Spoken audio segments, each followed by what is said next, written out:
Como suelo ya decir, yo no tengo más palabras que su palabra. Los primeros 10 años de mi infancia transcurrieron en un piso segundo, con un pasillo inmenso y muy poca luz, de un edificio bastante corriente, una mancha roja de ladrillo visto apenas rota por las molduras blancas que dibujan una ceja de yeso descascarillado sobre cada balcón, completando 4 ojos por planta.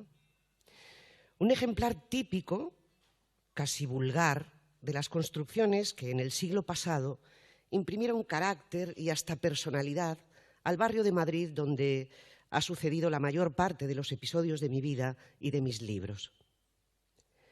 La calle Churruca, corta y estrecha, nace en la calle Barceló y va a morir, casi sin darse cuenta, en la calle Sagasta, al lado de la Glorieta de Bilbao, que para mí siempre ha sido y será el verdadero centro de la ciudad.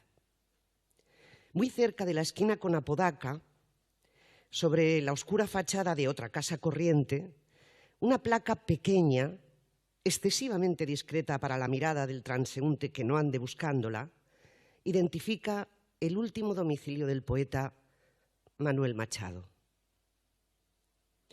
Pues era tan bueno como su hermano, decía mi padre cada domingo, un instante antes de doblar la esquina camino de la calle Fuencarral y la casa de mi abuelo. Mi padre es poeta y su padre también lo era.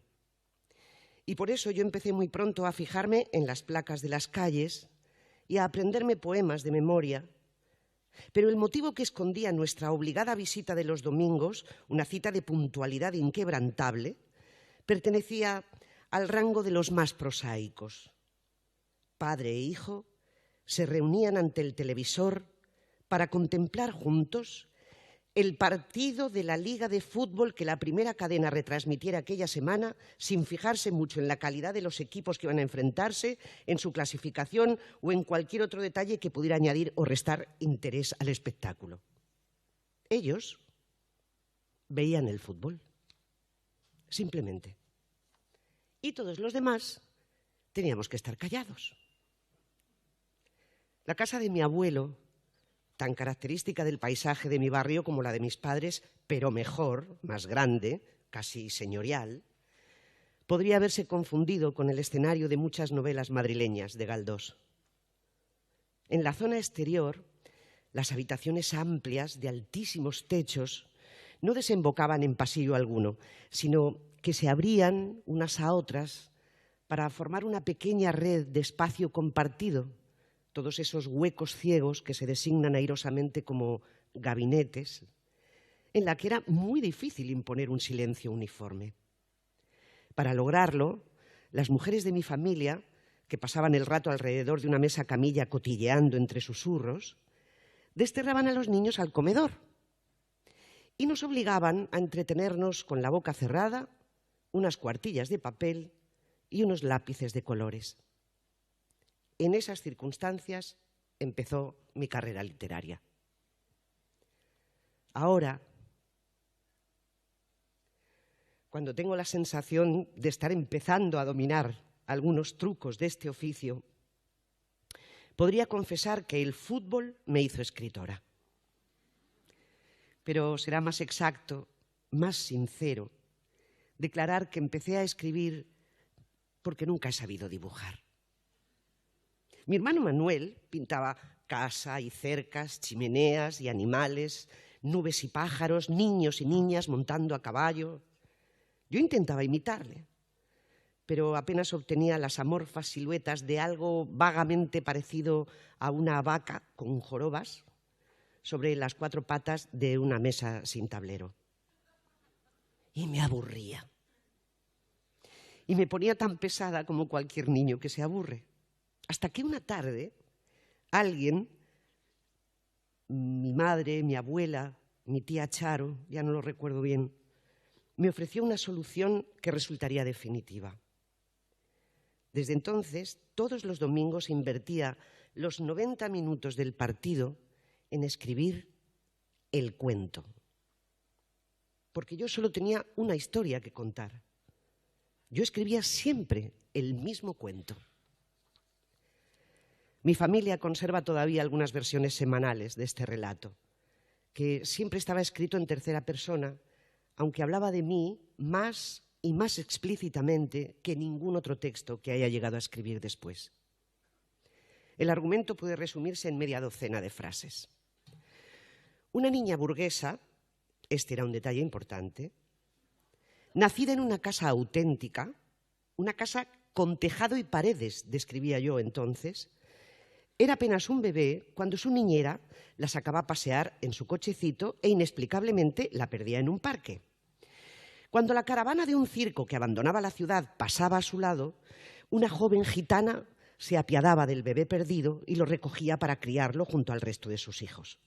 Pasaban los años y la niña criada en el circo crecía sin sospechar su verdadero origen, hasta que 10 o 12 años después, de vuelta a la misma ciudad, se perdía ella sola, tan inexplicablemente como antes la perdiera su niñera, en el mismo parque de entonces, para que una señora muy buena, muy rica y muy compasiva, que por supuesto era su verdadera madre, se apiadará de ella por segunda vez y la llevará a su casa adoptándola como una hija más.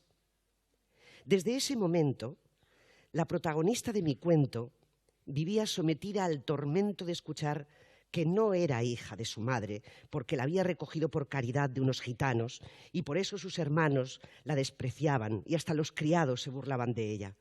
Pero el verdadero amor puede abrir los párpados que el tiempo ha soldado. Y así, una mañana, mirándola con ojos de cariño auténtico, la madre comprendía que la niña gitana no podía ser sino su propia hija, perdida con tanto dolor tantos años antes y recobrada ahora sin advertirlo siquiera. Tal descubrimiento precipitaba la historia en un final tan feliz como abrupto. La protagonista se despedía del lector dando cortes de manga a diestro y siniestro en dirección a cada uno de los habitantes de la casa. Los inocentes recodos de esta historia de ida y vuelta encierran el sentido de mi propio viaje hacia la escritura. Entre todas las imágenes que guardo de mi infancia, ninguna me conmueve tanto como la aplicación de esa niña muy gorda y muy morena, demasiado morena, 9, 10, 11 años vividos bajo el gratuito terror de haber sido efectivamente recogida por caridad de unos gitanos, mientras se afana en silencio sobre la gran mesa del comedor, quieta y sola, en la tarea de ajustar cuentas con el mundo. Lo primero que escribí fue un cuento, y la pasión entre el miedo y la duda, la justicia y el amor, me llevó la mano. Porque yo no quería ser la primera de la clase. No pretendía la admiración de mis familiares, no buscaba elogios, ni ventajas, ni recompensas. Yo solo aspiraba a ser la verdadera hija de mi madre, a dormir tranquila por las noches, a enderezar el mundo y mi destino con él de una buena vez para siempre. Desde entonces escribo para vivir y la pasión sigue llevándome la mano, con frecuencia hasta más de lo que yo quisiera, pero apenas he acabado una docena de cuentos en todos estos años.